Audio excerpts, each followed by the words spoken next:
ফ্রিল্যান্সারের বউ হওয়া মানে খালি টেকা আর টেকা। শোনেক বনিরা, তাহলে টেকার কাহিনী দা। যেই ফ্রিল্যান্সার বউ সময় নিয়ে সারাদিন কামলিয়া ব্যস্ত থাকে তাকে আমি ঘেন্না করি। যেই ফ্রিল্যান্সারের বউ এত সুন্দর করে সাজার পরে বইয়ের দিকে তাকাই না তাকে আমি ঘেন্না করি। যেই স্বামী বইয়ের সাথে গল্প করা বাদ দিয়ে সারাদিন ক্লায়েন্টের সাথে মিটিং করে সেই স্বামীকে আমি ঘেন্না করি। ফ্রিল্যান্সার স্বামীর থেকে সময় আশা করা মানে একবারে বিঠা যাবে, বুঝছেন? আপনি অপেক্ষা করাটায় সারাদিন খেলে ওই ল্যাপটপ নিয়ে ঘুটাঘাতি করবে। যেই ফ্রিল্যান্সারের বউ একটা স্বামী একটা, সেই ফ্রিল্যান্সারকে আমি ঘেন্না করি। যেই ফ্রিল্যান্সারের বউ সারাদিন কি খেলো না খেলো দেখার সময় নাই, সেই ফ্রিল্যান্সারকে আমি ঘেন্না করি। ফ্রিল্যান্সারের বউ হওয়া মানে সাজাগতা সময়টাই নষ্ট করা।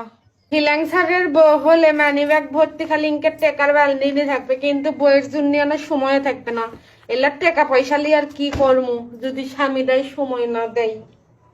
তে বোনরা, আমার জীবনের কাহিনী এটাই তো এতক্ষণ আপনি করে শুনেনো।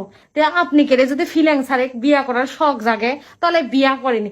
বিয়া করলে টেকা পাবেন, বুঝছেন? টেকা টেকা কিন্তু হলো কার এই যে স্বামীর যে ভালোবাসা, একসাথে বসে থাকা, ভাত খাওয়া, গল্প করা, আনা হলো কার একসাথে শুয়া ঘুমানা, একসাথে ঘুম বিছনার থেকে ওঠা, এলা আর পাবেন না, বুঝছেন? ওই স্বামীর খালি টেকা থাকবে, কিন্তু ওই স্বামী সারাদিন ল্যাপটপ লিয়া পড়ে থাকবে।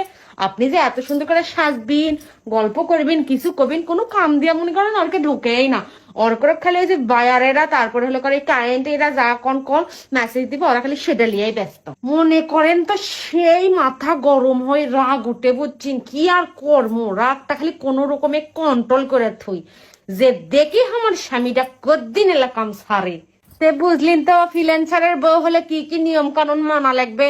ফ্রিল্যান্সারক বিয়া করার আগে 100 বার আগে আমার ভিডিওটা দেখবিন, তারপর হলো ফ্রিল্যান্সারক বিয়া করার চিন্তা ভাবনা লিবিন, বুঝছেন? ফ্রিল্যান্সারের বউ হওয়া অত সস্তা নয়, বুঝলেন আমার কথাটা? তে ভিডিও ভালো লাগলে ভালো করে দেখবিন।